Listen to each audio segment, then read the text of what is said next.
Mm.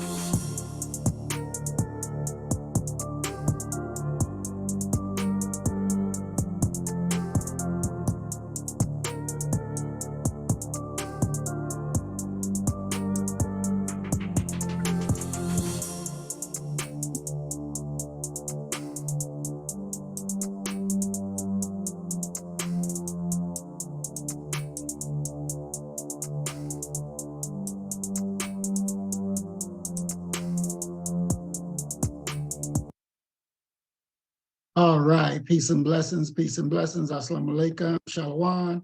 Welcome to the Doc and the Radical program. And we have myself, Brother Maurice Muhammad, and Dr. James Jones. Doc, you want to go ahead and introduce yourself?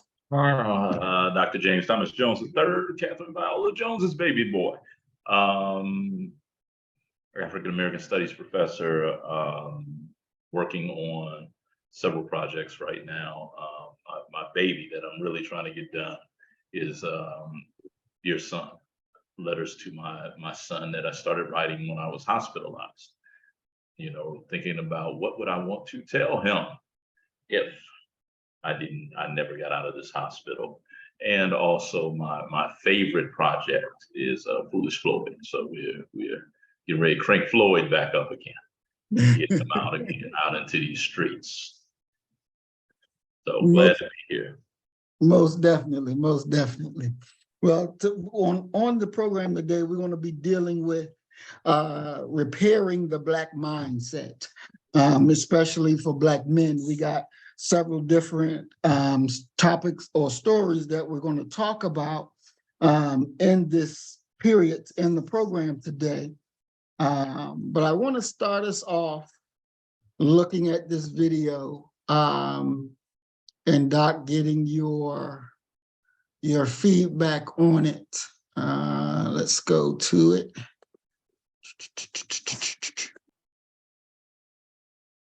All right. And so religion is something that has been important.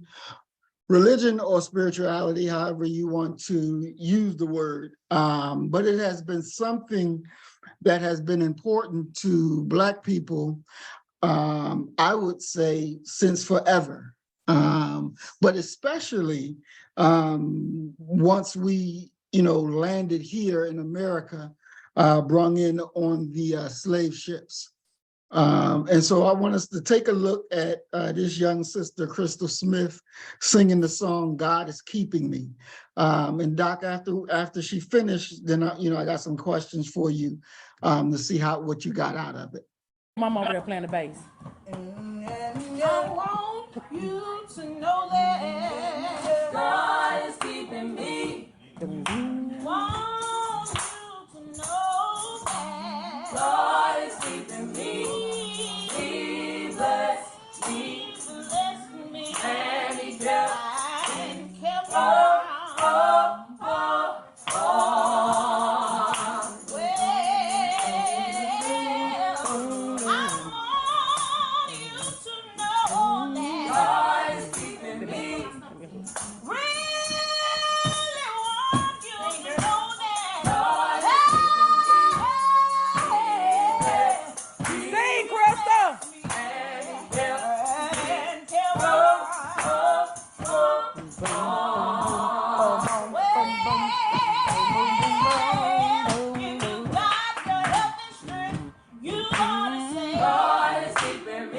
Come on! If you got the activities of your limbs, oh God is keeping me.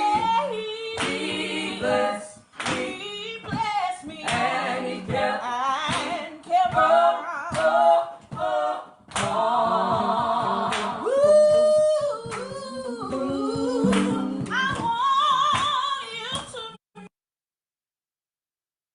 Sing, Crystal. Really go into my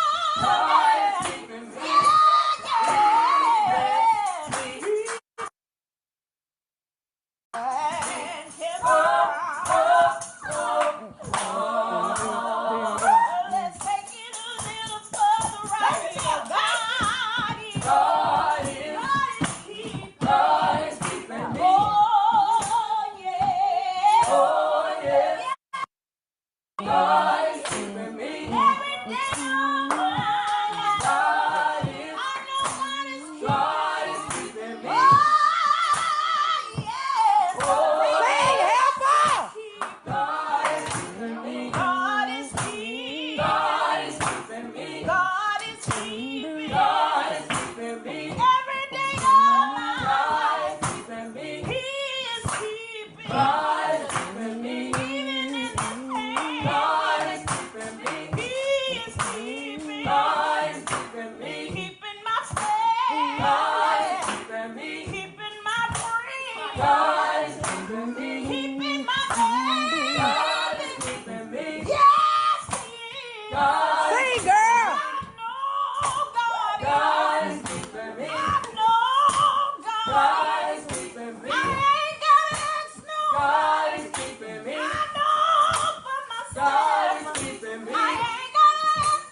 I'm going to show you the All video right. and then I Uh, will. So, Doc, what did you get out of that? What did you see? You know, what I saw was how we got over, to be honest with you.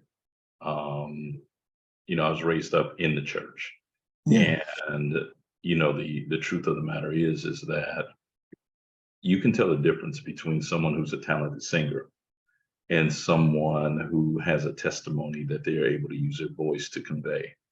There's an unspeakable, unspoken truth and power that reverberates through what it is that they're singing and what they're expressing.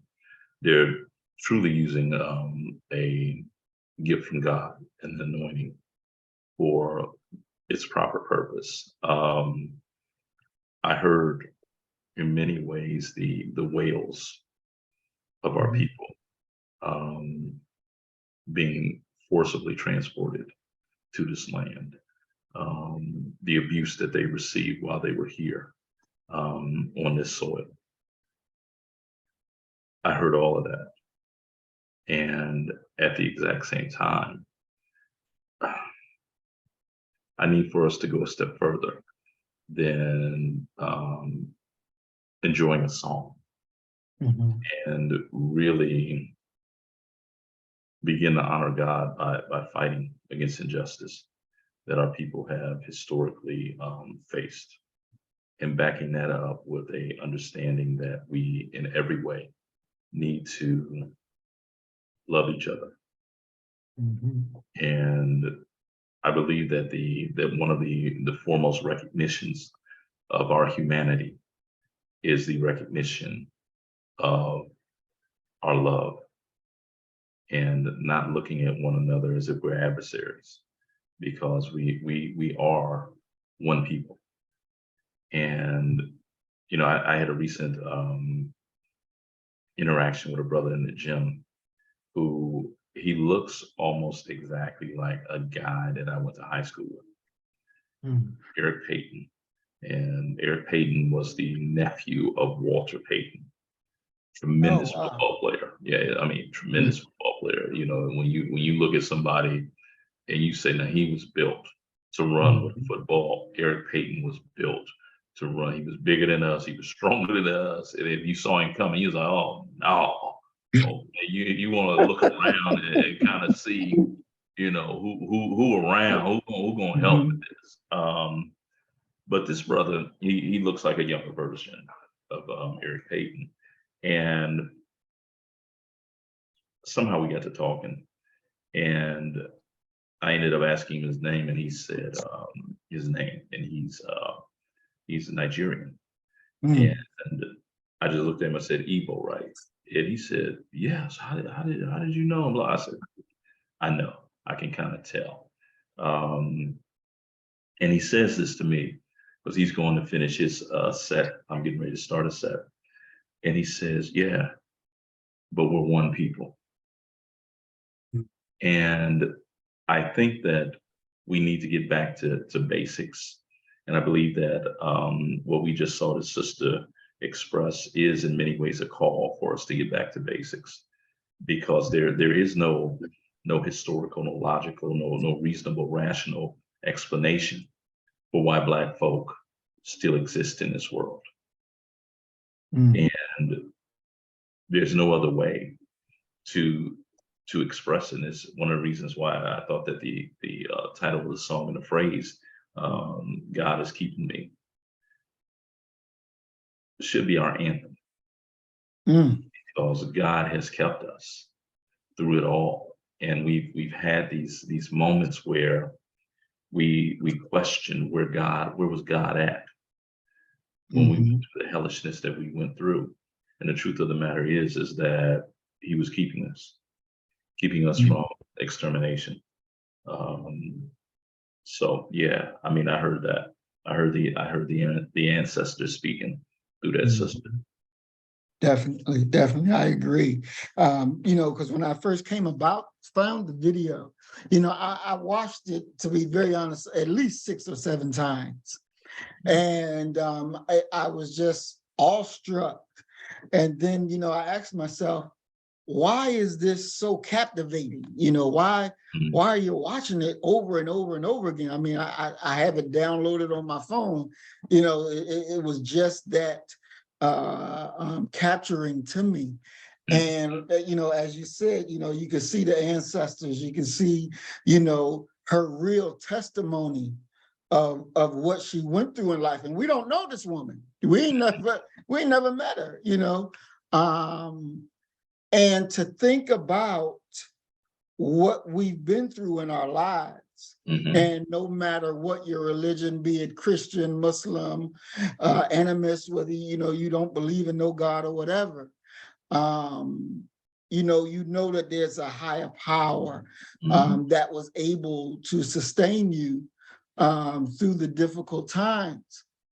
In the repairing of the Black mind, Doc, Mhm. how important is it? Because I came across this group called Blacks Non-Believers.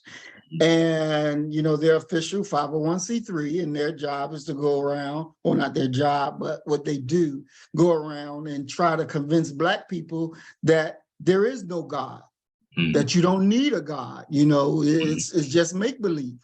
So in repairing the Black mind, because I saw that group as dangerous. Mhm.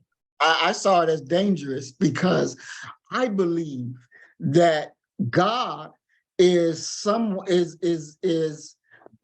part of us, and we're a part of Him, and without Him, we can't accomplish anything.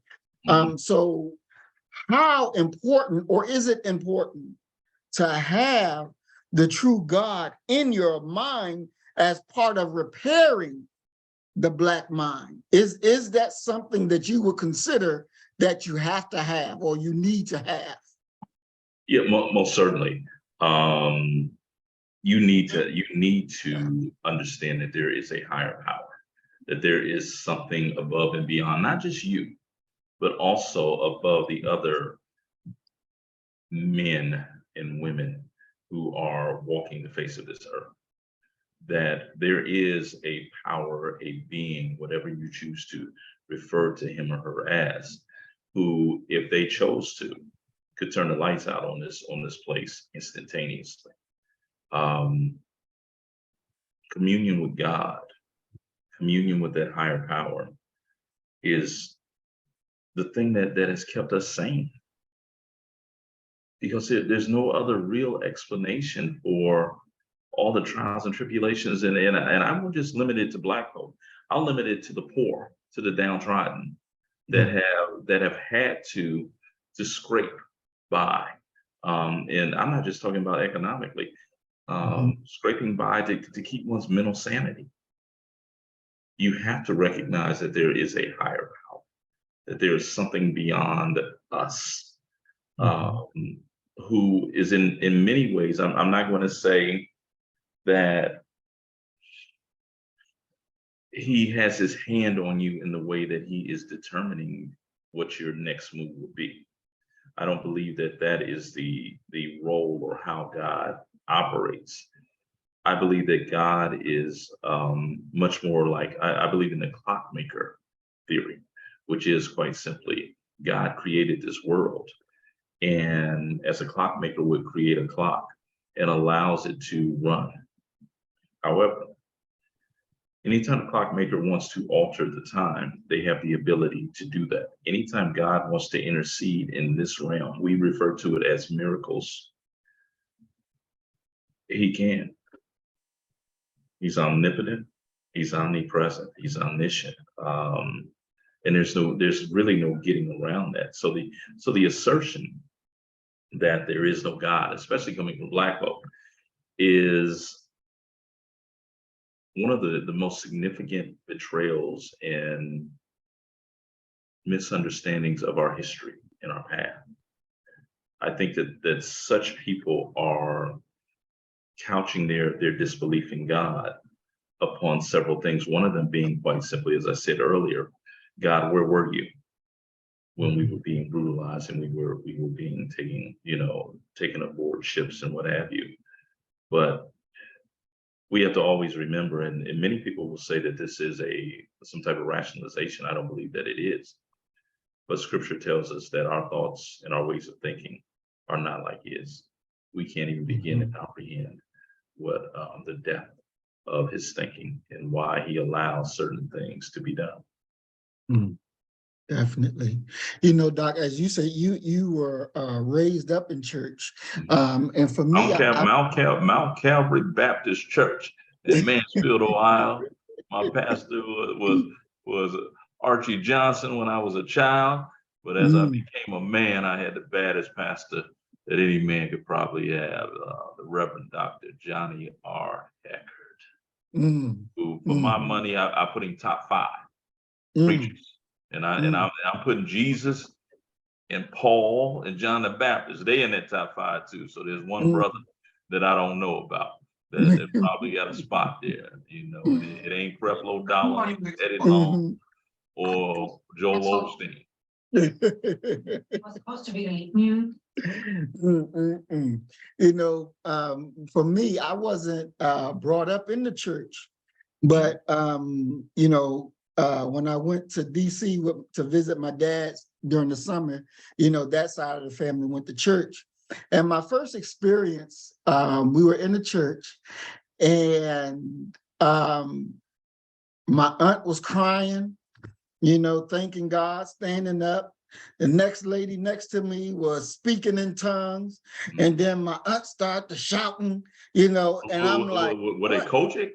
They were Church of God in Christ. Yeah. And I'm like, what in the world? I'm scared now, and I'm ready to run out because this woman is talking, and I don't know what the world is coming out her mouth. And this woman over there shouting, and it was like, what in the hell?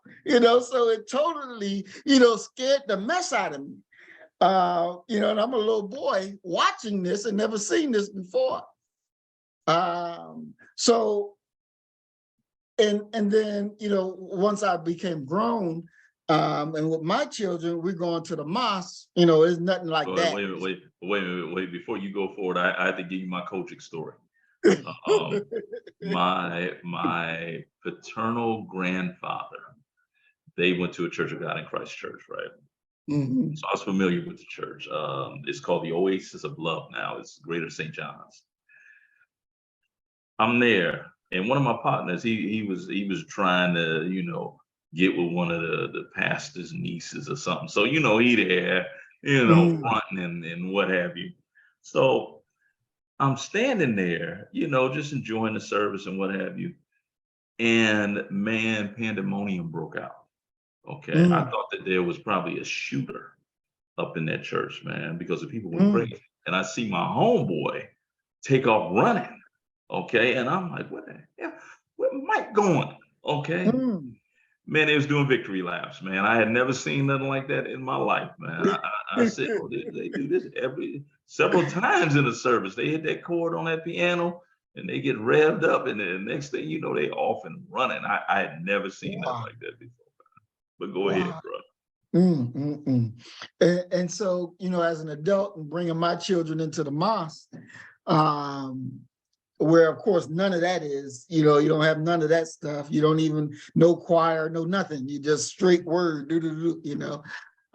So that adjustment to letting them know, okay, this is what's going to go, blah, blah, blah, blah.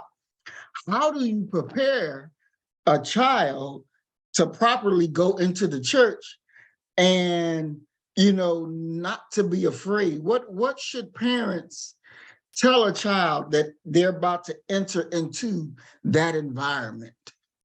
I'm not sure you tell them anything. I believe that the goal would be to immerse them in our traditions, immerse them in the way that we've gotten over for, how we got over for so long, um, and let them kind of navigate it. In that's what children's Bible study, children's Sunday school is for, to sort of socialize them in the way that we're going. And I'll give you the story of she would be my cousin's daughter. She was up visiting her father, who at the time was a pastor of a church. And they go into this fervent prayer. I want to say that they were at Bible study or something. It wasn't on a Sunday. Mhm. And when they finished praying, they noticed that she's gone. Okay, the little girl is gone. They don't know where, and she's 4 or 5 years old.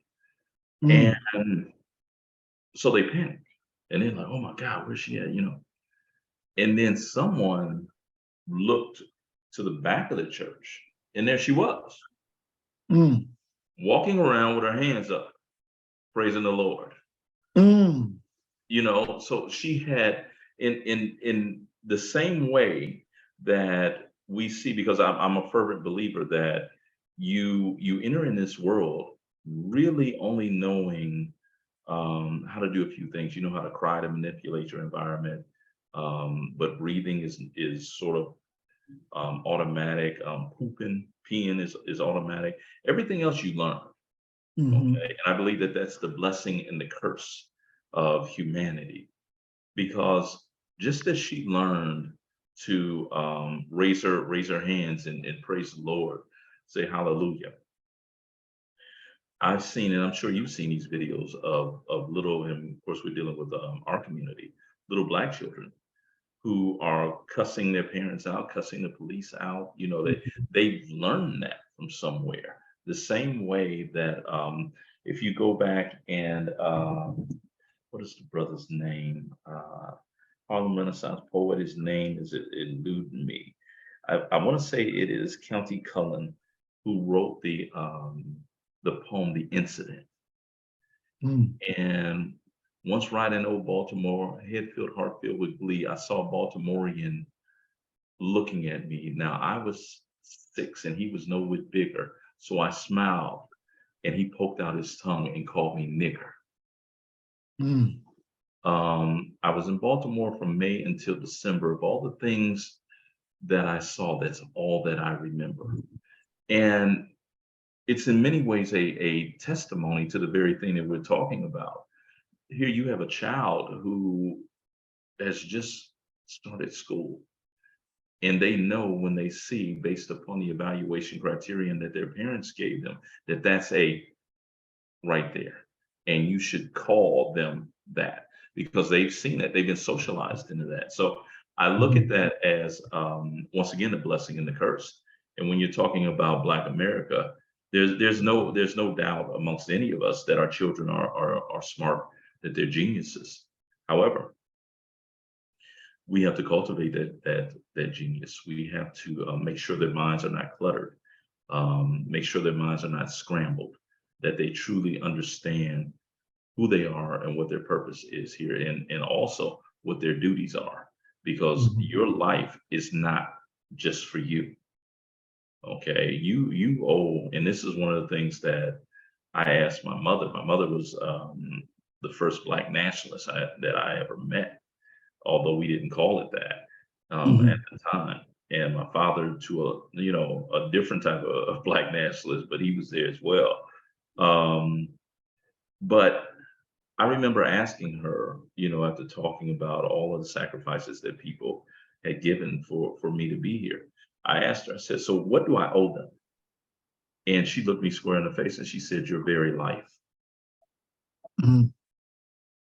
And I think that that's a message that we all need to give and we all need to adhere to. I really do. Mhm. Definitely, definitely. We're going to look at this situation with this sister involving a breakup. Okay. And unfortunately, breakups are part of life. But there has to be a proper way, because I believe, Doc, when you're dealing with emotions, especially that love emotion, Mhm. there's a part when the breakup goes and the one loves you real strongly, that there comes a period of insanity, Mhm. and a period where they're not in their right minds. And so I want us to look at this, and we'll go back and talk about it. This is one thing I don't even, and I can't stand the cracker, but I don't even wish this on the cracker. I don't even wish this on the cracker. But let's take a look at it. Opine. Here it is. I don't want to do this if I don't have you, please. Please. Stop, Record me, I don't care. Record me, I don't care. Post it. I'm not even recording you. Post it. Post it. I don't care. I don't care. I don't care. I don't want you. Hey, stop. What are you doing, bro? I need you!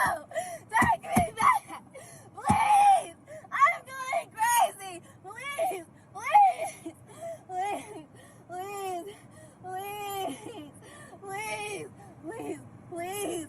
Please! Please! Please! Please! Walter! Please! Please! Please! Please! Can you please stop acting like this? Please! I can't. All right, calm down. I'm hurt. I'm hurt. Please. According to the poster, this is an ex-girlfriend who engaged in stalking. We have not independently confirmed that to be the case, but that is according to the post. So much so that the individual, the male, has not been able to sleep, being afraid at night, etc. There's more video. Here it is. Please take me back, please. Please take me back. Please take me back, please. Please take me back. How could you get? Okay. When I saw this video, I was profoundly sad. Profoundly sad.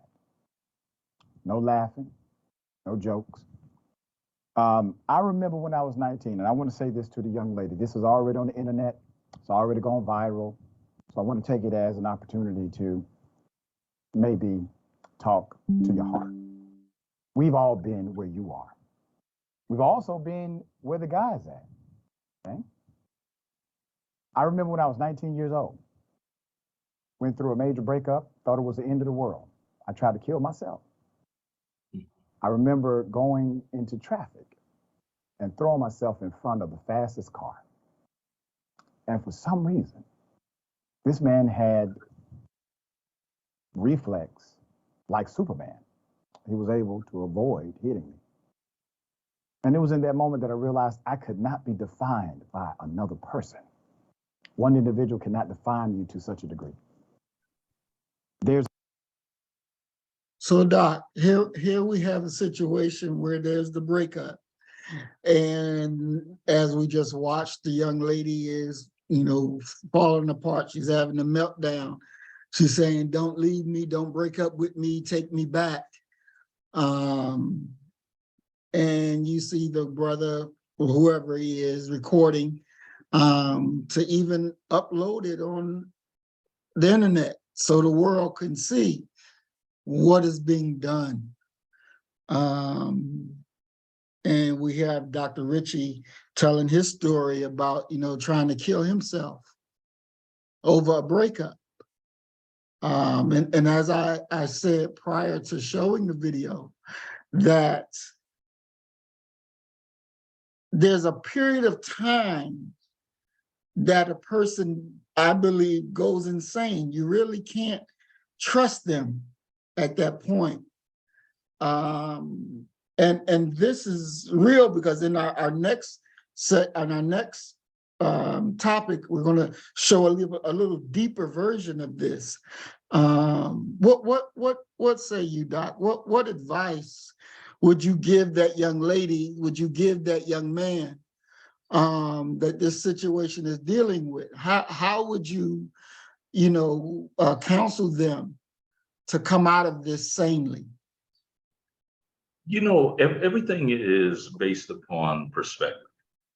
And I believe that when you get so focused upon one thing, that you have a tendency to lose perspective. Here you have a young lady who has full use of her mind and her body and things like that. But she's become in many ways dependent for one reason or another. And behavior like that, I believe that part of it may be maybe 15% may be personality driven, but a far greater, superior part of that has to do with one's upbringing and the idea of just going so forward into a relationship that you lose yourself, you lose your identity, and you don't want to see another tomorrow without this person by your side. You've lost perspective. The idea that tomorrow will come, a new day will come, is not really helpful in this situation, because a person is going to say, so I got to relive this tomorrow, and then the day after and the day after. They have in many ways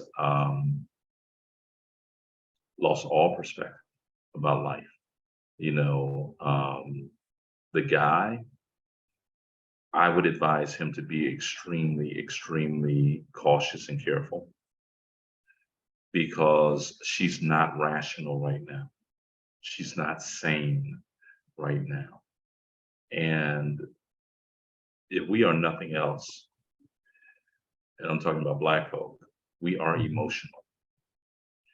And that emotion can drive you to harm and kill, even kill those that you love.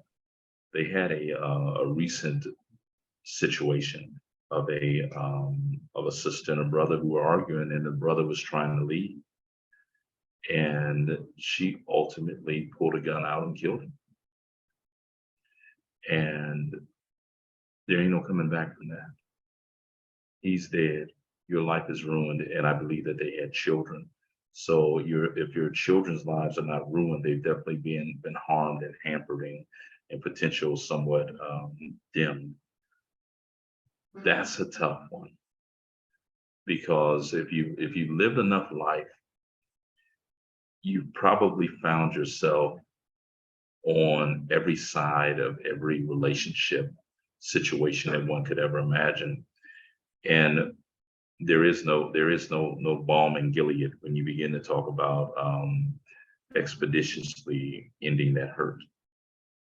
It's something that hopefully she'll be able to make it through, and hopefully she's going to develop some life skills and perspective that that's not the end all to life.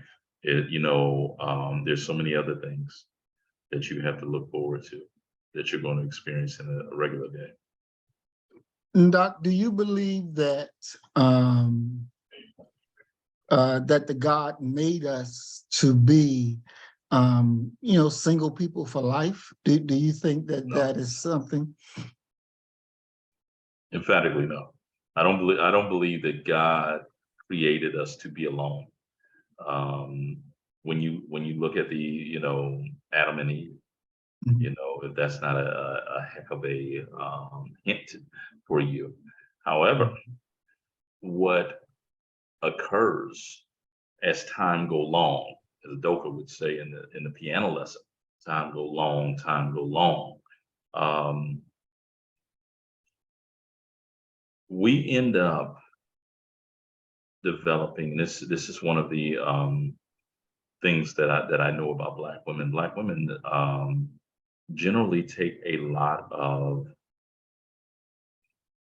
pride in looking young. Mhm.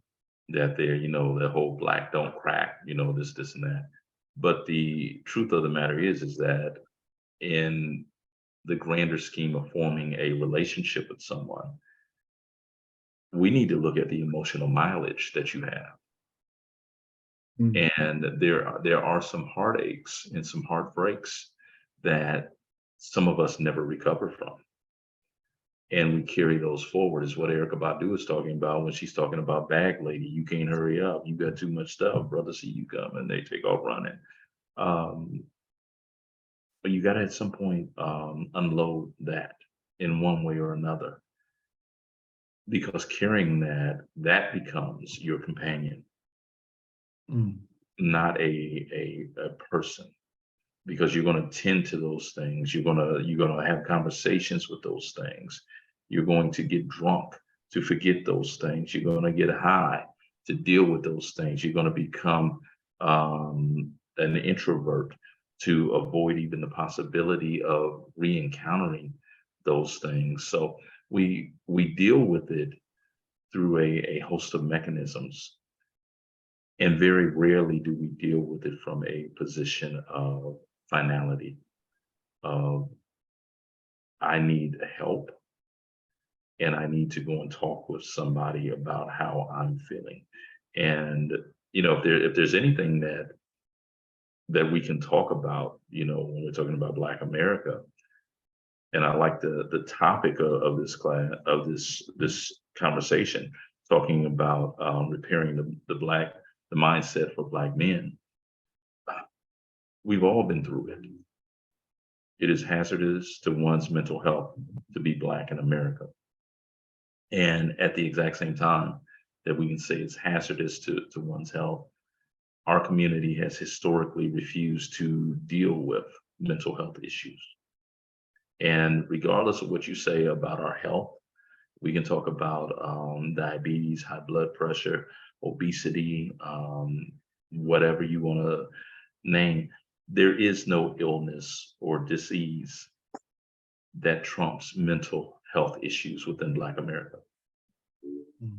Okay, I don't know if I've ever met a Black person above the age of 35 who didn't have some mental health issues in one way or another, Mhm. me included. Definitely, definitely. And because we're going to, our next part was talking about the sister who killed her husband. Mhm. We're going to show that. But I want to ask you, how do you handle the breakup in a positive manner, or because there's no real, that I know of, a guidebook out there to tell you how to handle what, how, I don't know, what could you tell? Because to say, well, you shouldn't act like that. Yeah, you shouldn't act like that. But as you said, you insane anyway. Well, You know? you better go to the YouTube and type in the words Crystal Smith, God is keeping me, and listen to that 30, 40 times and try to get it rectified that way. You're gonna have to find something. There's a reason why Mhm. you listen to it 5 times. There's Mhm. a reason why I wrote it down right here, and I can tell you her name is Crystal Smith. God is keeping me, because I'm getting ready to lay up under that as well. Mhm. You find your way. You got to find your way to cope with the trials and tribulations of heartbreak, the trials and tribulations of life. There is no person. How many times have we seen someone and you said, "Oh man, you know they got it all together," and they kill themselves. Mhm. All of Yes. us are going through it. It's just that, and this is really germane to men, especially black men. Black men are by and large, you're lucky if you got two, three people that you can call friends, that you can talk Mhm. to. And I mean truly friends that you can share something with, and you know that they have your best interest at heart. And Mhm. they ain't a fool and got some wisdom. You know, I got a former college friend who, if you go talk to him, one of our mutual friends talked to him. He said, "Man, you know, I'm thinking about killing myself." He said, "Man, well, get it over with, baby." What? Yeah, and I'm like, so you can't go Wow. to him and talk, you know, to him about he told me I just shock him back to reality. No, you're pushing them closer to killing Mhm. themselves. But you got to find your thing, and I think that in general, when you're talking about um, correcting the mindset of black men, because we are so lone wolf like, especially those of us who are doing something very positive, we find ourselves being in isolation. You know, Right. brother that I know is one of the he is by far the smartest person I know, black or white. Okay, but he said to me, he said, "Yeah, you know," he said, "being a black writer, because he's a writer as well." He said, "It's the loneliest place in the world." Mhm. And you know, I thought about, it, I was like, you know, yeah, he's right. He's right. So that isolation and that black men do to themselves, it's not good for our health, and it leads us for our mental health, and it leads us down a path where we don't even know how to express what it is that's going on. We just know that we hurt. We don't have the language for it. We don't know who to talk to. We don't know where to turn, but we know one thing for sure: we hurt, Mhm. and that ain't good. Just to put it honestly, that ain't good. Not at Mhm. all, you know. And so how do we heal and repair our minds? For me, I can just I'll be transparent and I'll tell you, I'll get in my car, and this is why I hope that we can get these gas prices back down, and I'll go ride for hours listening to jazz. And I'm not look, I ain't listening to Kenny G. Okay.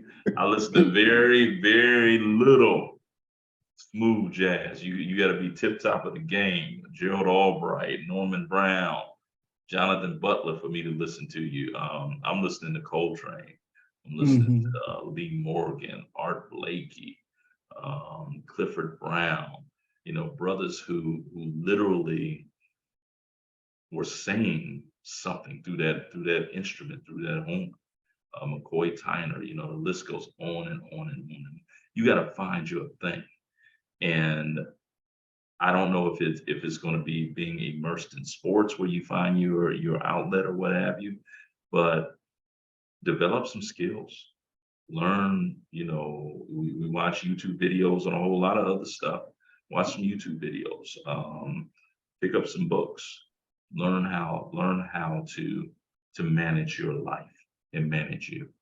Mhm. I know that when I was experiencing a bad time going through a breakup, um, and I did a post on Instagram, and I said, you know, I've never been broken before, but I'm broken now. Mm, And because mhm, I was going through it. And a brother replied to me and said, you know, I watch your videos and you give me strength, especially when I was going through a rough time. He said, I'm praying to God to give you peace. you know, Yeah. because that was Yeah, a real rough. you know, the thing is that the bestowing of peace, or the artificial manufacturing of peace. I believe that the bestowing of peace, true peace, comes from God. But I believe that we can manufacture some semblance of peace by manipulating our environment. And you got to figure out what it is that brings you peace. And then you got to find a space. I don't care if you got to go inside of a steel box. You got to be able to go someplace where nobody can disturb that peace. Mhm. And that's one of the foremost gripes that I hear men having about their relationships with women. That I you know, and to be honest with you, there's so few individuals that I know who understand what peace is and have a semblance of peace, a self-assuredness, a centeredness. You know, so few brothers that I know actually understand why some of us hike. Mhm. Some of us go, you know, I tell every black man, look, what you need to get, okay, you need to go get you a dog, okay, because that dog is in many ways your manumission papers. You can take that dog and walk anywhere, and people will look at you and not think you trying to break in their house. You ain't no peeping Tom or whatever. That's just a dude out walking his dog. And there's a piece that comes from being able to have those moments, those what we could refer to as tender moments, those private moments, just with yourself, and understand that you got to do some self-maintenance and some self-building before you can engage in love and dote on someone else. Otherwise, you're going to always feel bothered. You're going to feel uncomfortable. And Lord knows when that breakup comes and you ain't right before the breakup comes, oh, you getting ready to fall to pieces. Exactly, exactly. You know, I remember a time going through it, and I was in my office at work, and you know, I'll be trying to work, but my mind is, you know, on my relationships, and you know, just breaking down, crying. And then one day, and I was a store manager And at this time. they done brought you to tears, man. Yeah, I bro. thought you was a soldier. You a warrior. And here you over here crying. Hey, I'm telling you, them some days. And I had a white homosexual working in my store, and came in, he was clocking in, and he was just, you know, I looked at him, I said, well, what's wrong with you? You know, why did I say that? He started crying, and, you know, just like telling me everything about what's wrong, and, you know, his boyfriend cheating on him and leaving him and all this stuff. I'm like, Lord have mercy, what in the world? You know? So I was like, look, I don't know what to tell you. I had a tape of Minister Farrakhan that I was listening to called How to Heal a Broken Heart. I took it out, I gave it to him. I said, listen to that, and then, you know, you'll feel better.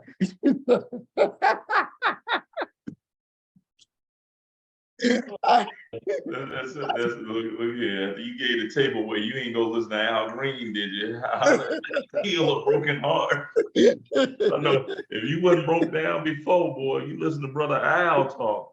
It's Oh, over. it's over. It's a It's wrap. over. It's over. It is over. And you know, it's such a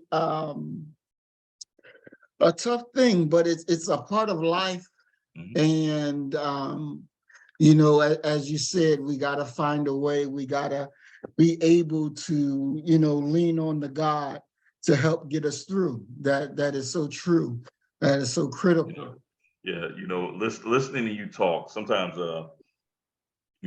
my so much of my life has been tied up in hip hop Mhm. that sometimes lyrics pop in my head.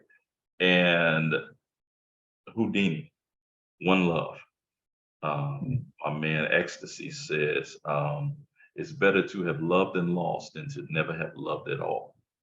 Mm. And there's a wisdom there, but hell, it hurts. Oh, yes, it does.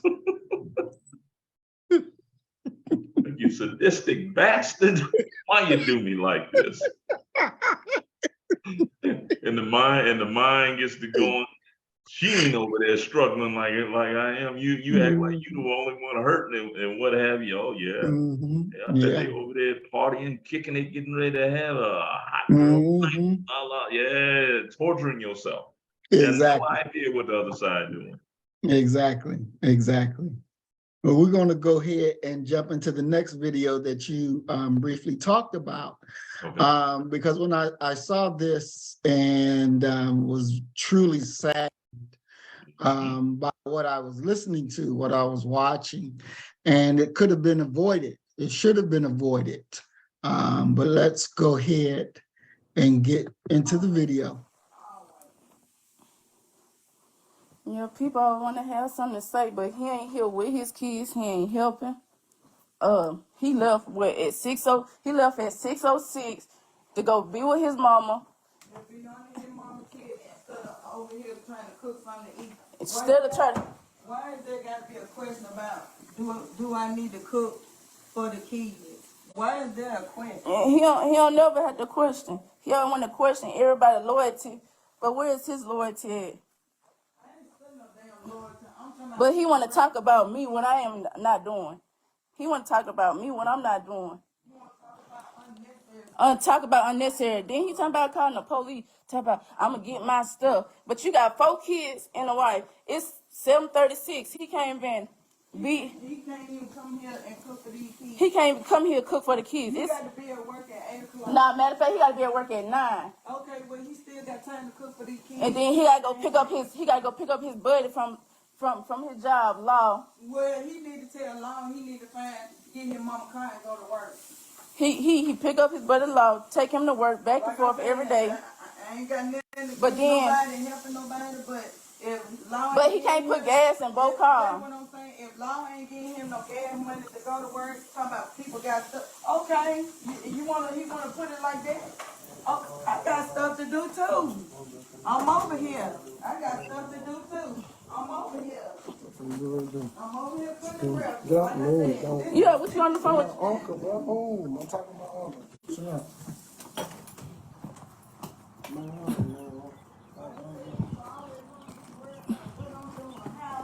I'm over here.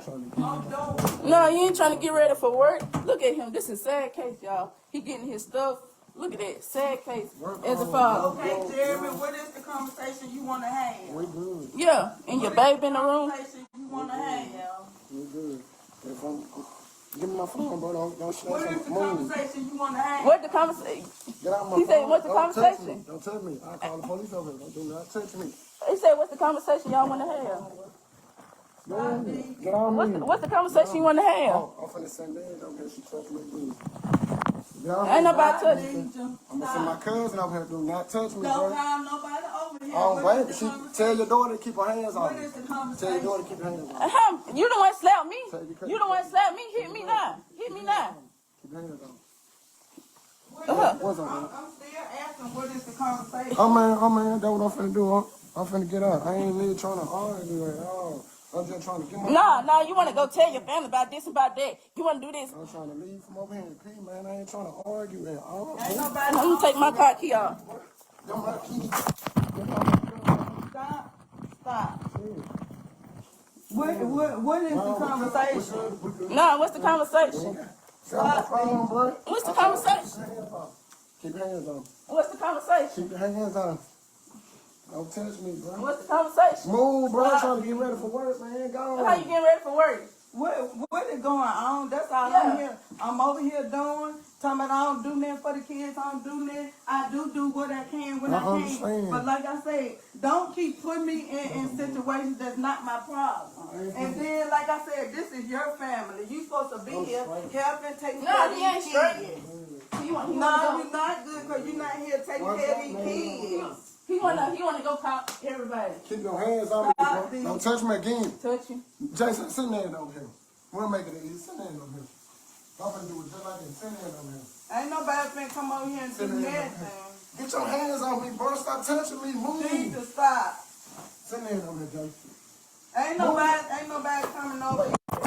Oh, me, bro. Sit down. Get your motherfucking hands on me, bro. Stop touching me, bro. Stop. Stop touching me. Y'all finna Stop. kill you. Murder scene, Stop murder. touching me again. Stop. Let go. Ain't- Touch me. Touch me again. Ain't nobody- Touch me a motherfucking again. Stop. Put Touch me me again. Ain't nobody finna do Don't go to nothing. putting a gun on Ain't me. nobody finna do One nothing. time. Open this call. Put it on you. Don't worry Ain't about nobody. it. Stop. Don't worry about it. Don't worry about it. Touch me Stop. again. Touch me again. Stop. Yeah. Touch me again. Yeah. Stop. Yeah, Touch me bitch. again. Stop. Stop. I'm not open here for this. Motherfucker gonna keep her I'll hands kill on me, your bro. ass night, bitch. Stop. Nobody, I can get out my bed for this. Man, people so Stop. fucking, man. Yo, I lose my shoes on me. Oh, you ain't getting nothing. Everything in this house belong to me. Stop. Get somewhere and sit down. Y'all gonna have to stop all this. Cause then y'all wonder why the kids.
Yeah, can we stop this?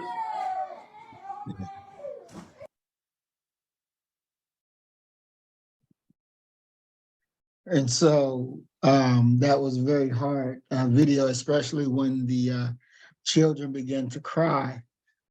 Some of the things that we heard, he don't cook for the children. 4 kids and a wife, they were newly married. She was complaining about not putting gas in the car. He before threatened to call the police over.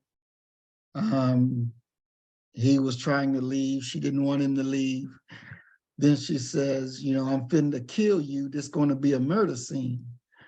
I'm gonna kill your bitch ass tonight. Then a few seconds later, the shot goes out. And then she says, I don't want to go to jail. But it's too late. It's too late. What's your take on that, Doc? Man, look here. Like I said earlier, we've been, most of us have been on every side of a relationship. You've been the cheater, you've been the one that's been cheated on, you've been, you know, whatever. I've been there before. And it's one of the reasons why it moves me the way it does. because quite simply, I'm almost 100. I am 100, if not 1,000,000% certain that if the gender roles had been switched and some of the people that I've dealt with previously had my strength and I had their strength, that it would have been a significant domestic violence situation. If there was a gun present, I probably wouldn't be here right now. When will you stop? When will we stop and move this thing back to square one of love and quit acting a fucking fool? When? You know, because in every way, and you know, just being honest, you know, Black America right now, you know, and I'm not talking in an absolute with talking about everyone, because there are some who have been blessed, and I truly mean been blessed, to find a person that they can work it with. And if they have a disagreement or something like that, they're reasonable minded enough to be able to work through it. For the vast majority of us, we haven't had that. And you wind up in that situation needlessly, unnecessarily. Well, because you want to sound tough, you know. Oh, it's gonna be a murder scene. Where you get that from? If it wasn't from some movie, if it wasn't from some Black socialization agent, that this is how we act towards each other. Somebody you produce children with, someone that you should be working in cooperation with. And it goes on both sides. You know, as I said, I've been on pretty much every side. I have a cousin who was murdered by her husband. Okay. I've seen all of it. I've seen all of the hurt, the anger, the damage, and I've seen the consequence of it, which is quite simply watching my great aunt put my cousin in a mausoleum because she says that's the last thing I'll ever be able to do for my baby. She only had one child, and she carried that to the end. Grow up. And I mean that, Black men and Black women, grow up. Exactly. Okay, start realizing that while y'all out here playing, the world is going forward. And you wonder why the stats in Black America are so deplorable. You wonder why everybody look at us like we the fools of the world, because in many ways, much of our behavior, you know, paints us that way. You know, and it ain't even time to stop now. It was time to stop back in the 1950s, 1960s. And y'all, and that's what we still doing. All because you wanted to have your way. Okay. You know, there was a guy who came to the Ohio State University and gave a speech in the Black Cultural Center. Shout out to Larry Williamson, even though you gave me the distinction of being the first Black man in the history of Ohio State to be banned from the Black Cultural Center, but that's a whole nother story. But he brings his brother in, and the brother is talking about, during this part of his speech, he was talking about his wife and his daughters. He had 4 or 5 daughters. And he said, the least educated of my daughters is a nuclear physicist. I mean, really think about that. And he said, their success is not happenstance. He said, I planned it. He said, I planned it. My planning for it began when I started looking at what qualities I wanted their mother to have. Scientific. Okay. He said, I wasn't worried about how big her butt was. Okay, how pretty she was. We got to grow up, because in every way, what you just saw there happens, I would argue, probably 10 to 12 times a day somewhere in Black America. And there are some of us who revel in it, who want to tape it, who want to show your shame, you know, show how you know how ignorant you can be is really what you're showing. You know, we got to go back to basics. And a big part of going back to basics for a bunch of our people is you need to turn off everything that has previously been in your intellectual diet, because it has spoiled your appetite. Now, when somebody brings you something worthwhile, you spit it out because it's not tantalizing, it's not titillating. Okay, it's not niggardly enough for you to be able to deal with it, and you will laugh and you will mock people who are decent people living a decent life. And I yield, brother. I agree, Doc. And you know, the thing that one of the things that I looked at is having the mother, the girl's mother was there, and she couldn't even control the young lady. You know, she says, "I'm not here for that. You know, stop all that. It's not what I'm here for." And you heard her several times telling her to stop. Which gives the impression, although we don't know, but gives the impression that she is the aggressor. Exactly. Physically and verbally, because he's talking about keep your hands off of me. She always put her hands on me. Exactly. And you know, it's like there's been a change, you know, in Black women, because more and more, I never forget the time. Let's say some. Yeah, some.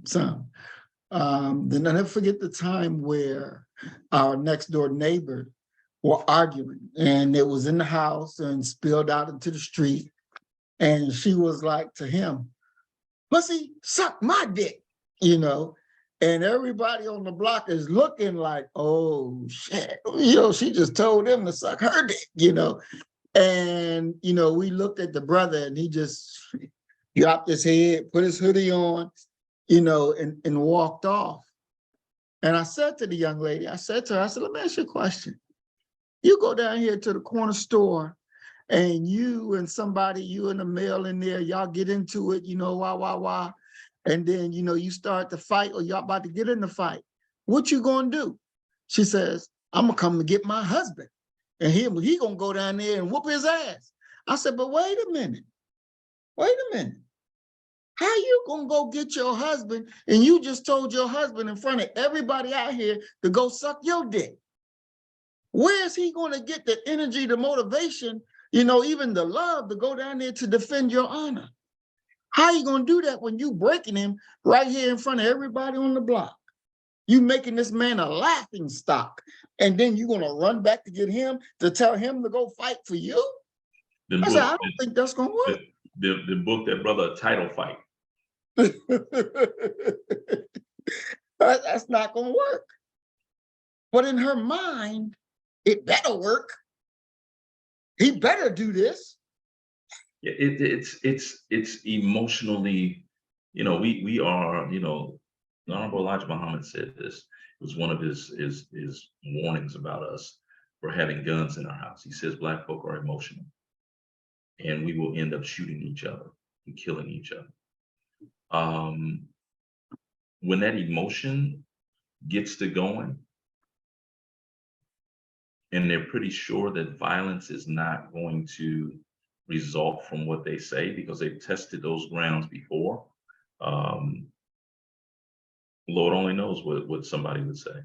You know, Chris Rock talked about it in one of his stand-ups where he said the reason those things happen is because during an earlier argument, there was a moment where she went ahead and berated him and said something that she knew she shouldn't say, you know, and your mama and blah, and she braced for the hit because she knows she's going over the line.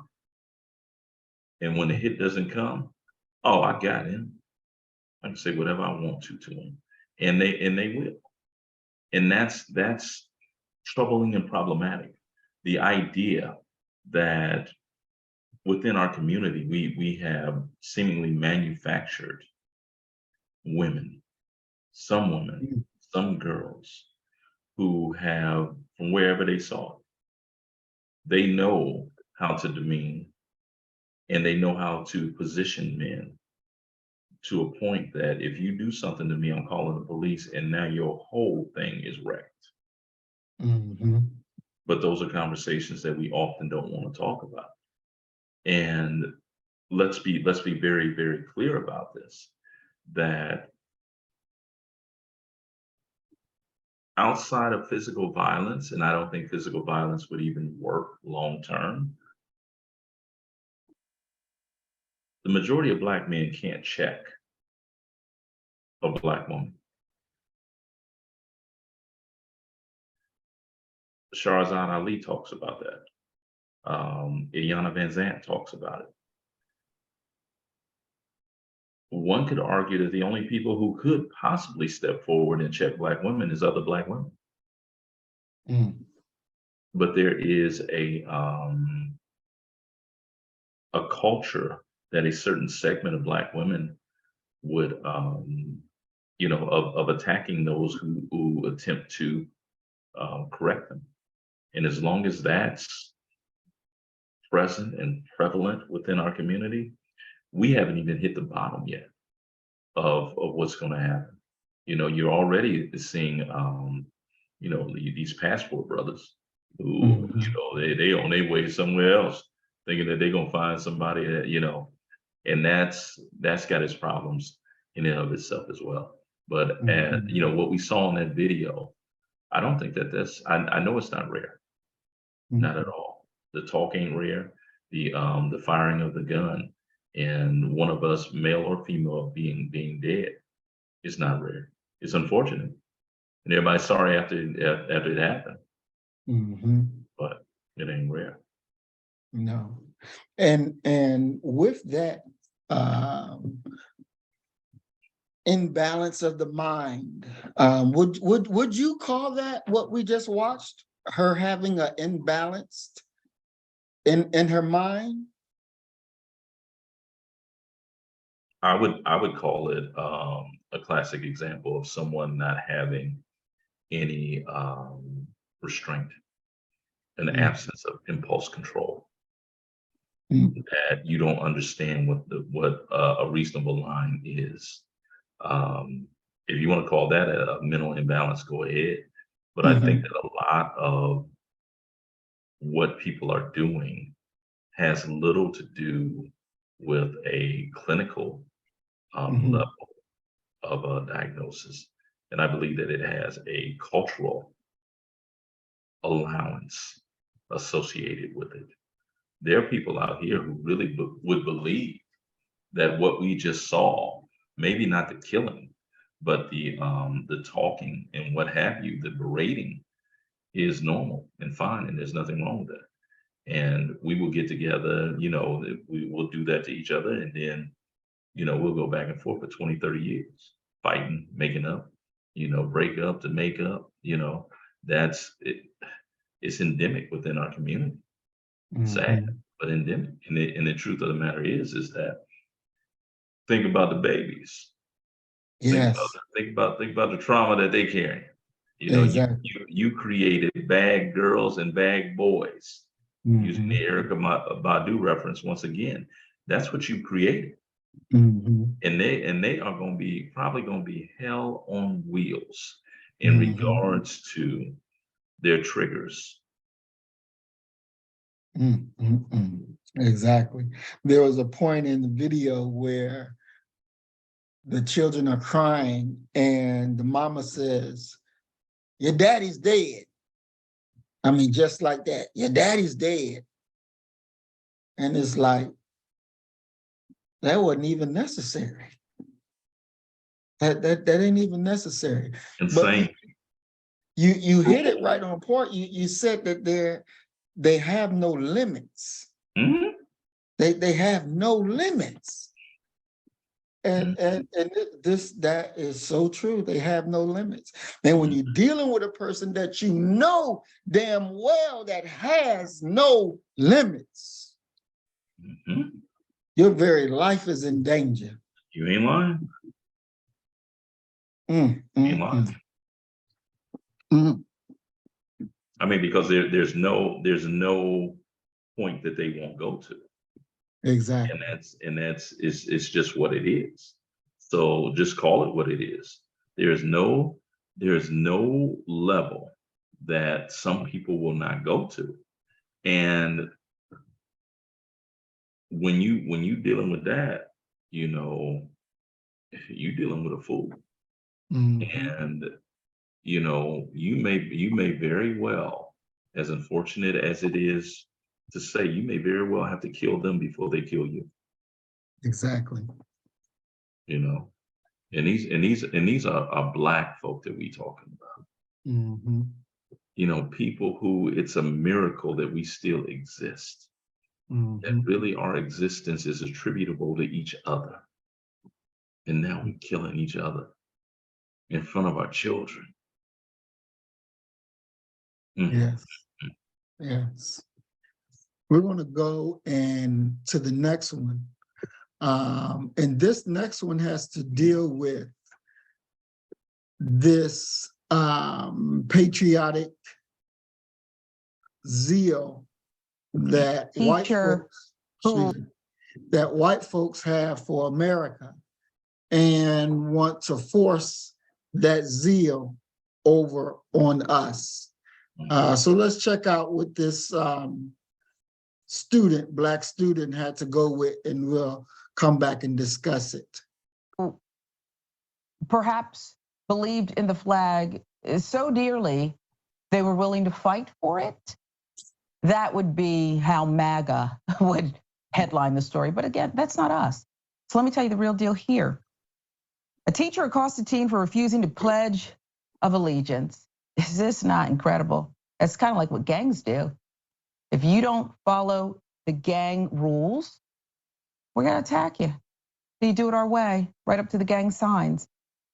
Marissa Barnwell's her name, 15-year-old student at River Bluff High School in Lexington, South Carolina. She says she was physically assaulted by a teacher for refusing to recite the Pledge of Allegiance. Wow, okay. And might I say she looks like an angel. I don't know if she is, but that's how she looks. And if she doesn't want to say the pledge, well, not in this classroom apparently. Now her parents are suing Lexington School District 1 Superintendent Rita Postlewaite. River Bluff Principal Jacob Smith in the center there. River Bluff teacher Nicole Livingston on the right, and South Carolina Department of Education on this young lady's behalf. According to the lawsuit filed February 13th, on November 29, 2022, Barnwell, Black honor roll student, was walking in the hallway on her way to class when the Pledge of Allegiance began to play over the intercom. Barnwell allegedly refrained in a non-disruptive manner to acknowledge the pledge as she walked into her classroom. Livingston began yelling and demanding that Barnwell stop to acknowledge the pledge, then physically assaulted her by pushing her on a wall. Livingston then escorted her to the principal's office to be further punished. Barnwell said she was in disbelief during the incident and even told Livingston to get your hands off of me. When Barnwell told Smith what happened, he told her he would review the video footage, send her back to class with her alleged abuser. She called her mother in tears. Barnwell was extremely upset, emotionally disturbed. That, according to the lawsuit. Barnwell said at a news conference Thursday, I was completely and utterly disrespected. No one has apologized. No one has acknowledged my hurt. The fact that the school is defending that kind of behavior is unimaginable. That's the first argument I have with what the teenagers, it's very credible. We believe it, trust me. I was completely, utterly disrespected. Yep, you were. Barnwell said she was the only African American in the hallway that morning. She was targeted because of that. No other student was confronted by the teacher. River Bluff is a majority white school. Over 73% of the student body is white, according to U.S. News and World Report. Lawsuit claims the encounter violated Barnwell's constitutional rights and violated the First and 14th Amendments. It is well established that the government cannot compel anyone to acknowledge the Pledge of Allegiance, the lawsuit says. Isn't this, I thought we knew this. Not everybody. Under South Carolina law, anyone who does not want to participate is exempt, cannot be penalized. They're allowed to express non-participation in any way that does not infringe on the rights of others or disrupt school activities. Walking in the hallway, minding her business. Following the incident, Barnwell's parents said they never heard from the district, and now they're trying to seek accountability for Livingston's actions. But Livingston, Postlethwaite, Smith, the school district, the Department of Education refused to accept any responsibility. Why not follow the law? River Bluff High School website indicates Livingston, a special education teacher, is still employed by the district. Libby Roof, the chief communications officer for Lexington School District 1, said the district's attorney is working on a response to the lawsuit, which will be filed in the coming weeks. Jackson. All right, so here you have it where our sister refused to say the Pledge of Allegiance or was walking while the Pledge of Allegiance was going. And as she just said, in that state, there's no mandatory that you have to say the Pledge of Allegiance. I know I instructed my children that we do not say the Pledge of Allegiance. So, you know, that's something that they've never done. They've never recited the pledge. That's something we don't do. Doc, here we have a situation where the young sister had to come face to face with that American nightmare. What would you have done differently, and what could you advise the parents and the little girl on what to do when you're dealing with that kind of situation? It's the same advice I give my son when I, having a young Black male who's now a driver. I need you to survive. Whatever you need to do to survive, I need you to survive. If you are being physically assaulted, you need to fight back, especially in that situation as far as a teacher goes. Maybe not so much with the police because they have guns and they're eager to blow you away. However, in that situation, you do what your best judgment tells you that you have to do and survive, because I'm coming. And when I come, I ain't coming happy. Okay, but I need you to be all right physically. Okay, so do whatever you have to do. And as far as the parents go ahead and engage them in their own game. Okay. Engage them in their own game, go through the process, and make sure that it hurts so much that they'll never make this mistake ever again. Definitely. One thing about the Pledge of Allegiance is, when you're giving your allegiance, there's the word all, that you're pledging all to the flag, which represents the United States of America.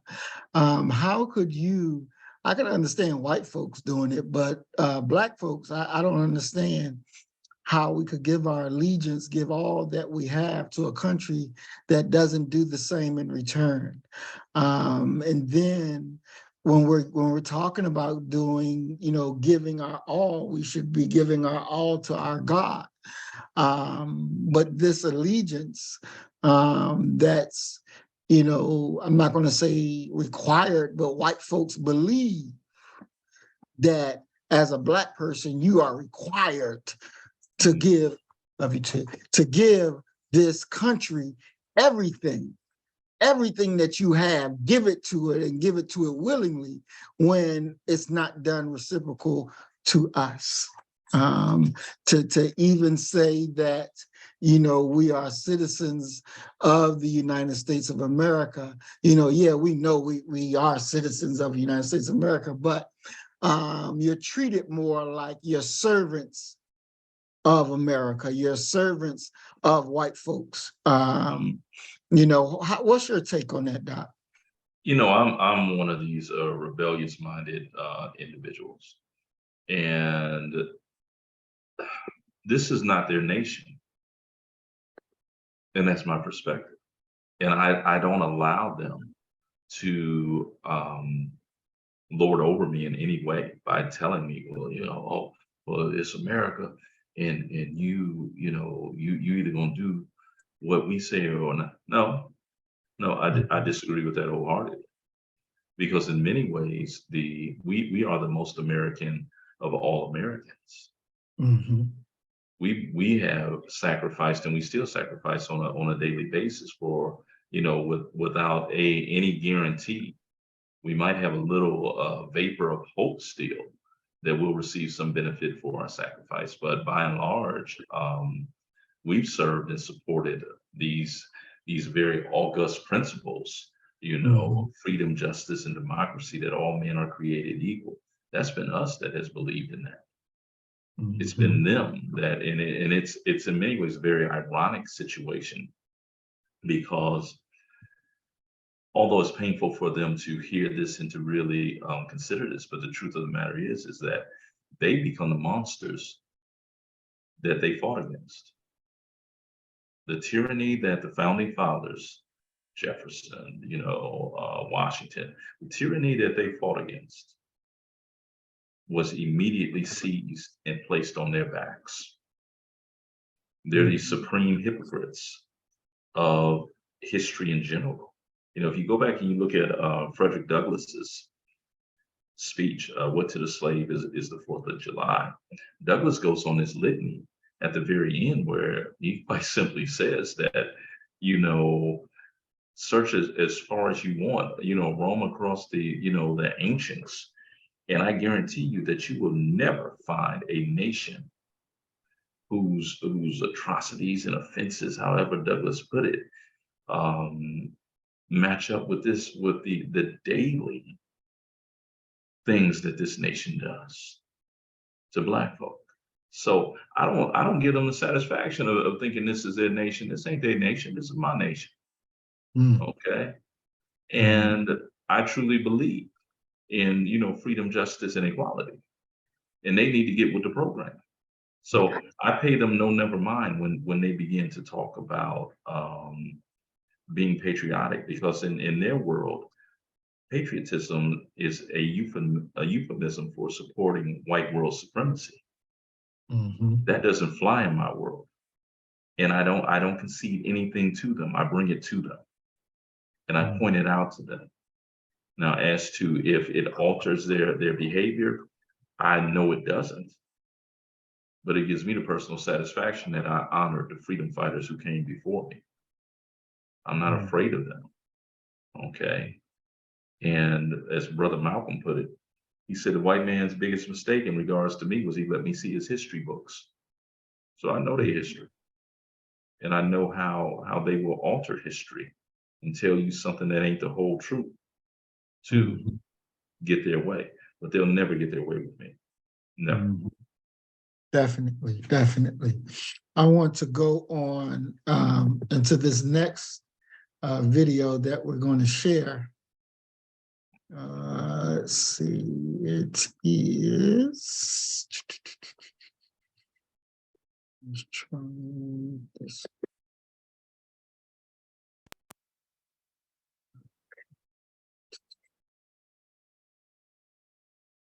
All right, now here's the scene. This is at a Waffle House. And these two, this one and this one, two Black men. This guy in the blue works at Waffle House. The brother in the gray is a customer. And it doesn't tell you why they got into the scuffle, but they were about to fight each other. The guy in the blue didn't want to fight. But the brother in the gray wanted to fight. And it's very interesting, but let's go ahead and watch, and then we come back and get your take.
Okay, so in here, and I said this over and over again, that, you know, our real enemy is not each other, but our real enemy is the cracker. And you see, the cracker comes to the aid of his co-worker, the brother in the blue hoodie. And when you see he gets the choke on the brother, he was choking him for real, you know. And you see the brother with the blue hoodie tell him to let go of him. Then the brother in the gray refocuses and understands, you know, who the one that was trying to hurt him, and then fires off. Doc, what's your take when you see this?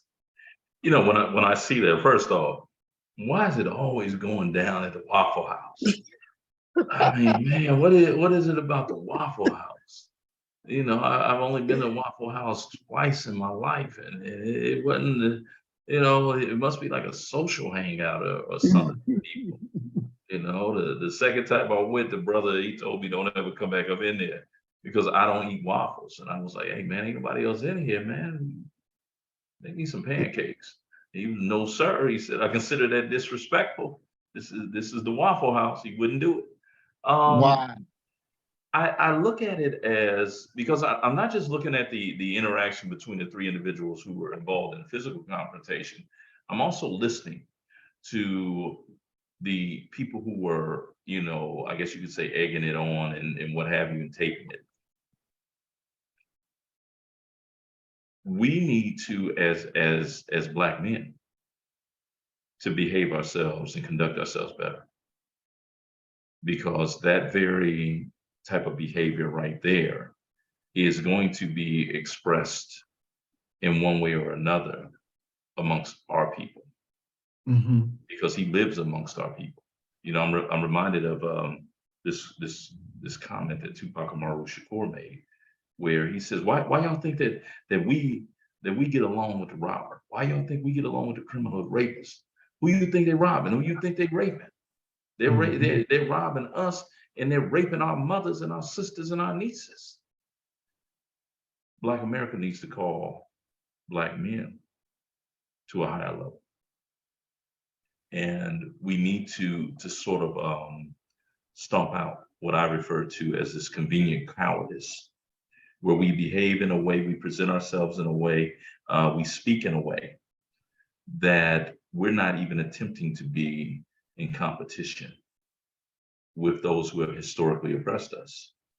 We've written ourselves off because in many ways, now you may be more physically imposing than them, but much of what I see presented, and I deal with Black collegians on a daily basis. What I'm seeing is a willful cowardice, a convenient cowardice to go ahead and remove yourself from the game. Nobody's making him behave that way. Okay.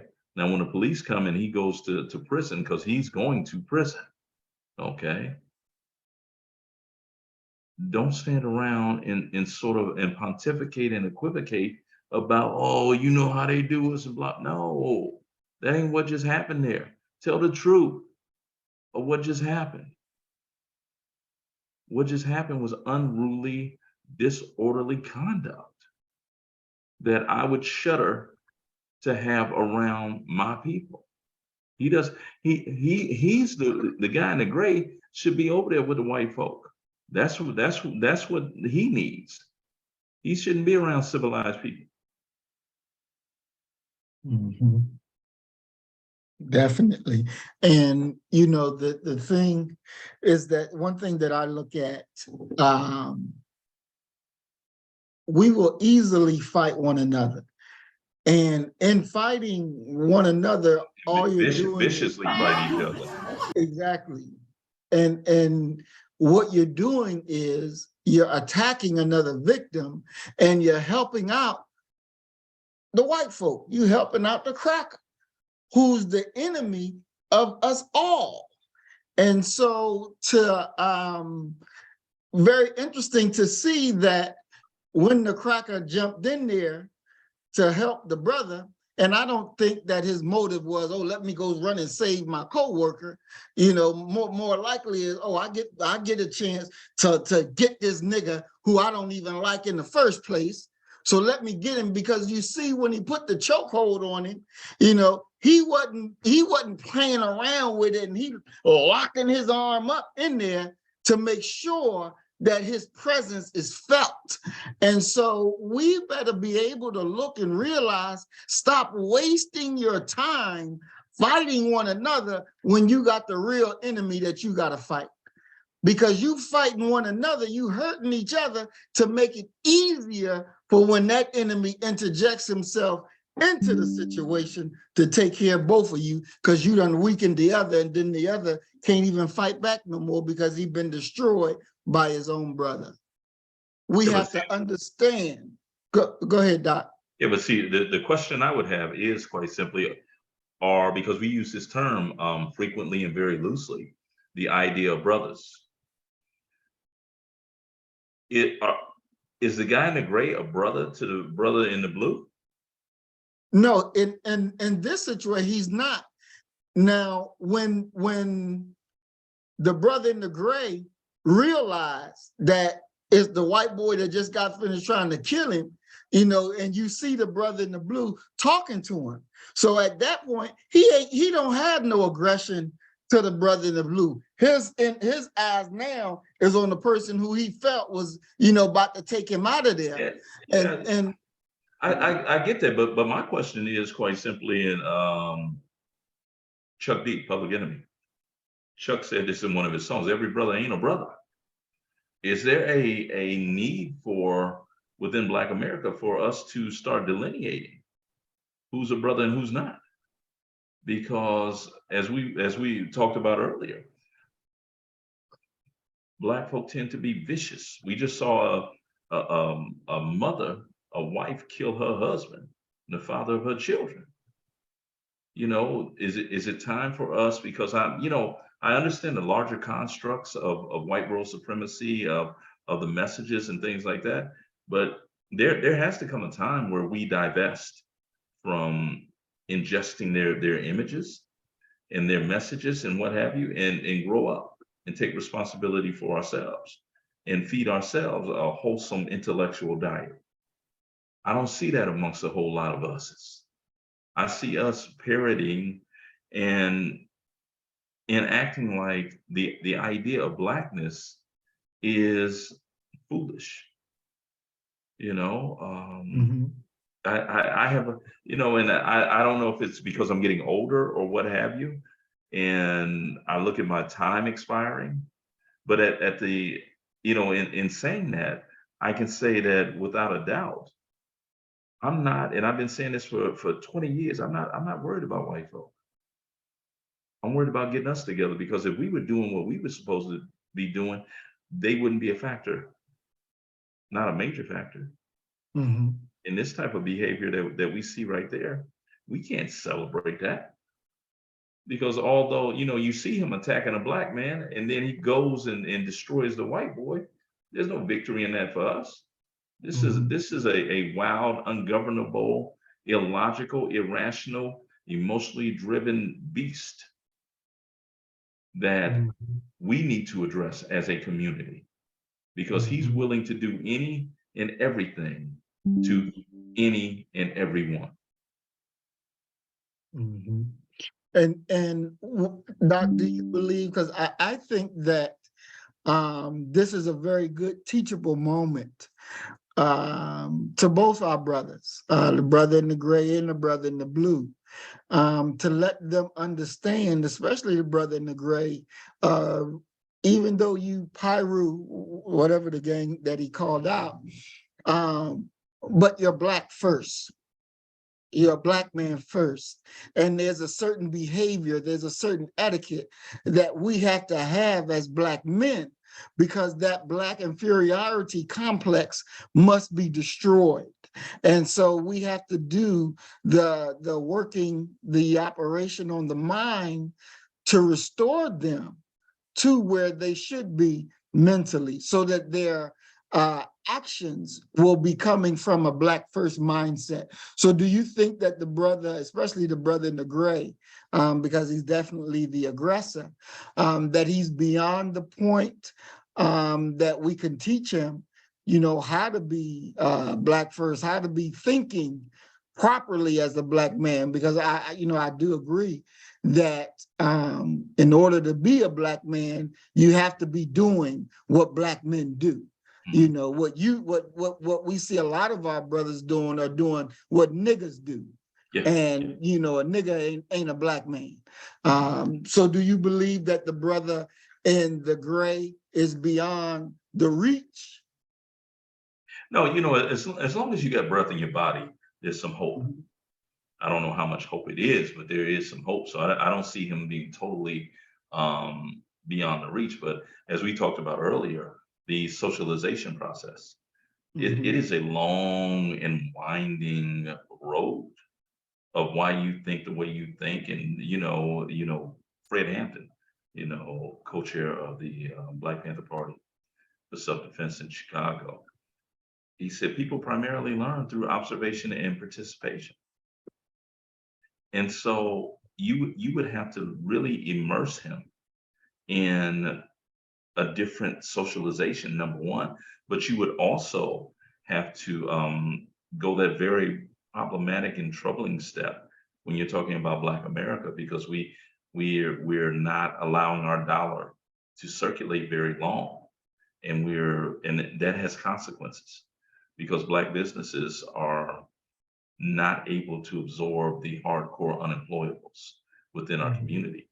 But I think that the brother, he's not beyond help, but at the exact same time, we gotta not only re-socialize him, but we also gotta give him some tools and some outlets and some money to prevent him from falling into that abyss that leads so many of our brothers to gangs and to selling drugs, being involved in the illicit underground economy, because we all know that this is a unforgiving nation when it comes to Black folk. So we got to create our own structures to be able to absorb brothers like that into our businesses, into our community, so they can be a productive member of our society. But the way things are right now, with him being steeped in whatever he said, Pyru or what have you, he probably can't hear us right now. Mhm. And I'm a believer that the vast majority of people do not change after a certain age unless something traumatic happens, something Mhm. major, cancer, fatal, a car accident, loved one dying, and giving you a request on their deathbed to do better. Other than that, I think we're in a holding pattern, and that brother is unfortunately been positioned by whoever, whomever, whatever, to be a perfect target for white folk to sweep him up off the street, Mm. lock him away for 15, 20 years. And when he comes out, what's he going to do beyond have to, struggle and fight to survive in a rich nation, but a very poor Black community when it comes to being able to employ and take care of oneself. Definitely. Definitely. We're going to, our last thing that we're going to talk about this evening. We had got a comment on our last program that we did. And I wanted to give us, because I told the person that we would respond. And so I wanted to go and read their comment and then have you and I to respond to what they wrote. So on Facebook, Papillon Diamond Mahabba. Sorry if I destroyed your name, but the comment goes, Dear Maurice D. Muhammad, I said I would stay silent. However, I will address the brother saying we don't have a response. And that part, I think that's what she's talking about you, Doc, that we don't have a response. I said what and how the response should be carried out back in 2016, but because I'm nobody to someone, no one paid attention. So I'll give an answer again in my May 19th delivery. Maurice Muhammad, I think you overlooked the fact that the racist had a gun. So that's a bit different than your child responding to a white boy in the cafeteria. But before I bring my answer, let me bring this alternative as well. The brother asking, where are the hitters at? Where are you at the lovers of the Black community, the gods? How about you, the mighty, mighty FOI, go find the woman in the story. Go back to where she brought the land with the cracker living across the street that walked up to her with a gun and said the things he did, causing her to retreat and give him a little threatening reply yourselves. You know y'all sound strong and fearless. You brag about the cop y'all killed. Y'all brag about the mafia y'all pumped. Where's that energy now? Glad you mentioned Malcolm. Why don't you follow his lead? Like Malcolm walking to the police station, telling the cops to get that brother to the hospital or else. Y'all want to be Malcolm so bad, start there. You guys have never been the original Black Panthers or Malcolm. You talk, talk, talk, talk, and that's all you do. And also to the other brother, just because the woman stands up like Maurice's daughter did in school, we are not trying to be men. It's just obvious all the men are on YouTube and Facebook and not in these streets moving anything but bean pies and newspapers. So please have a few seats. When I pull out my resume of stripes, you panic because I never talked. I acted accordingly to these situations. And quite frankly, the cracker would have been taking an unwanted nap because it's most certainly a threat. And him putting those racist ornaments, signs, whatever in the yard was to increase the threat. So yes, it's rockabye, baby, period. Thank you in advance. So Doc, do you want to go first? Yeah, the first thing I'll say is I don't think that the spirit of what she's talking about is much different from what I said when I asked the question, what is your response? I was talking about what is Black America's response? And she is clearly pleading with the FOI, with whoever, to go ahead and have a response. So I don't see any problem there or anything to really respond to. The other thing is she talks about giving a response in 2016. I didn't hear you. And that's the best that I can say. You know, I'm more than willing to hear what it is your response was. But my talking about a response is quite simply, what is Black America's response? Now, we could have a response, and you're volunteering to take a position, you know, to exact some response.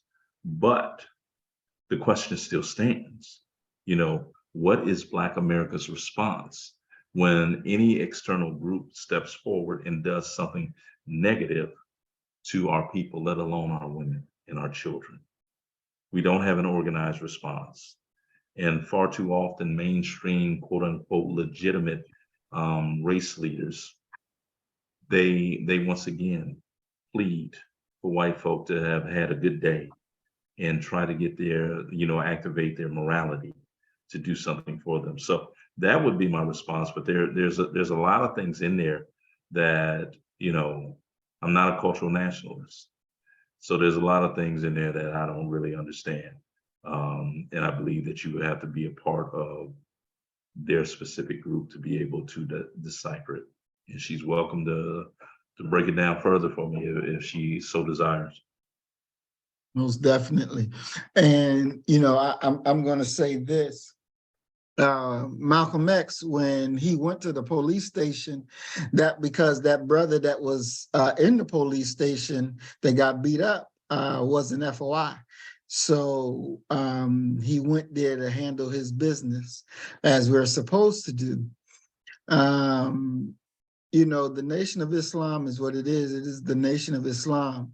And a lot of people think that whenever there's a situation that the FOI needs to respond to that situation.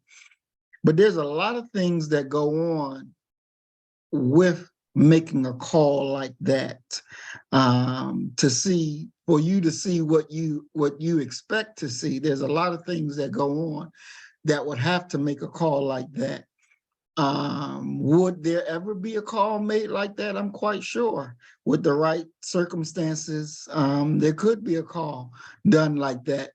But you have to understand that the Nation of Islam is an organization that has laws and rules and regulations that, you know, we govern ourselves by.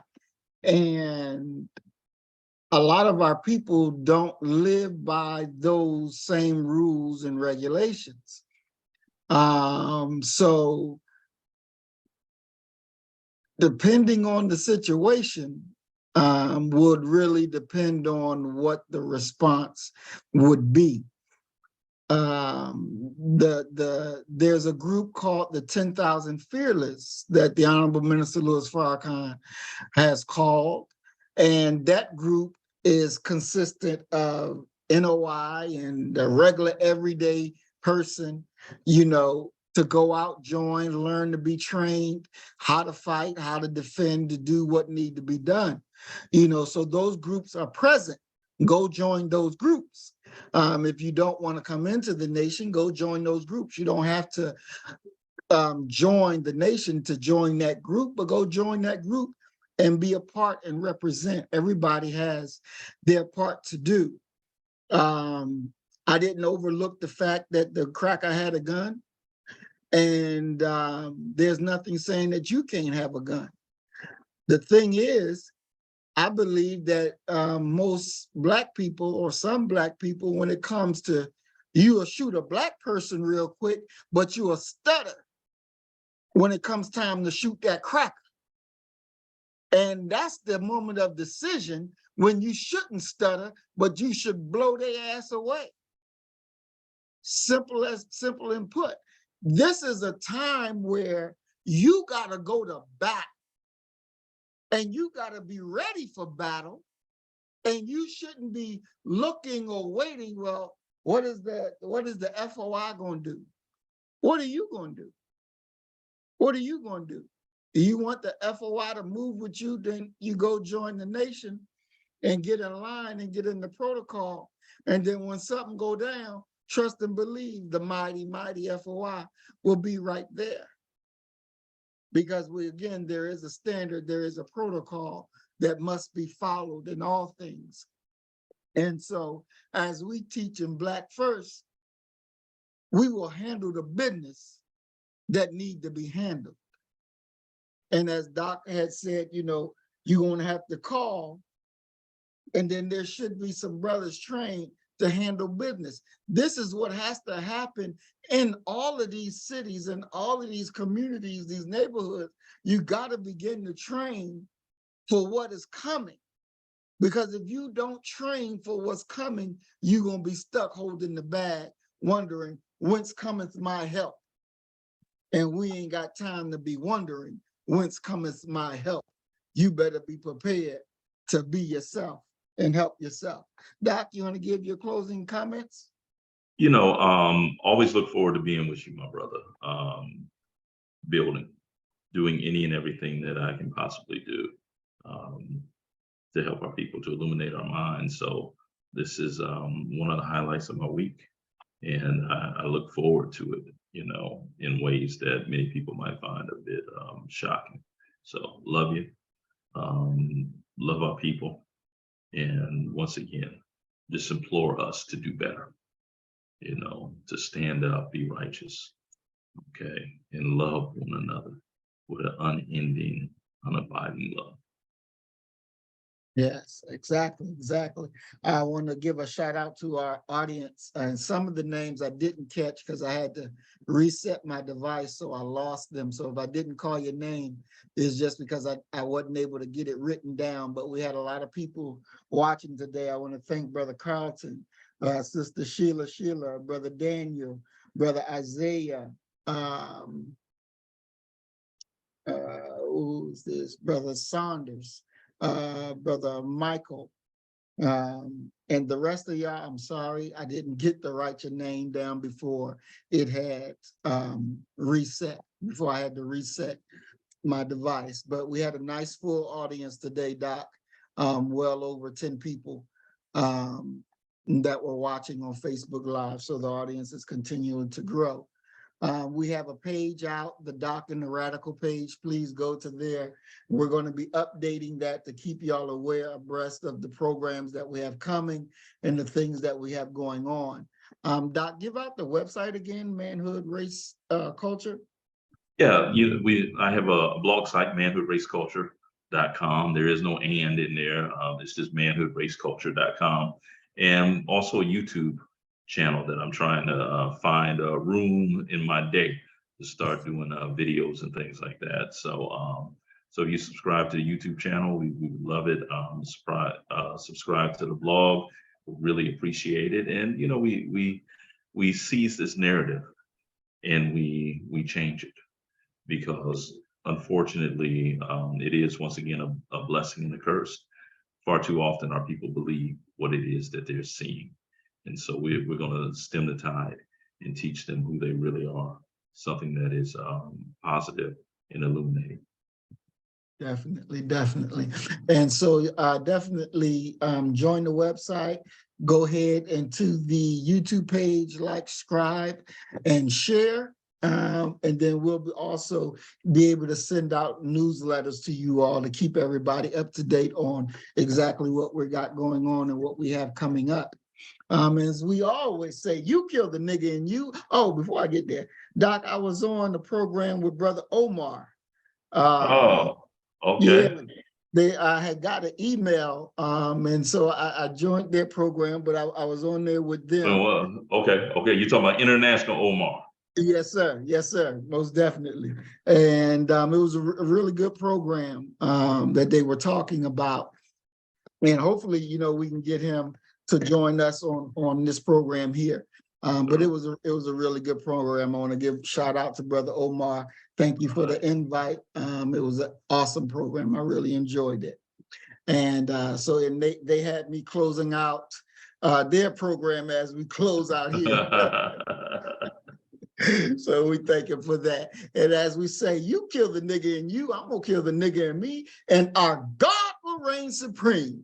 We are Black First, today, tomorrow, and forever. Love you, family. Peace and blessings. Assalamu alaikum. Shalom. Peace. Peace. See.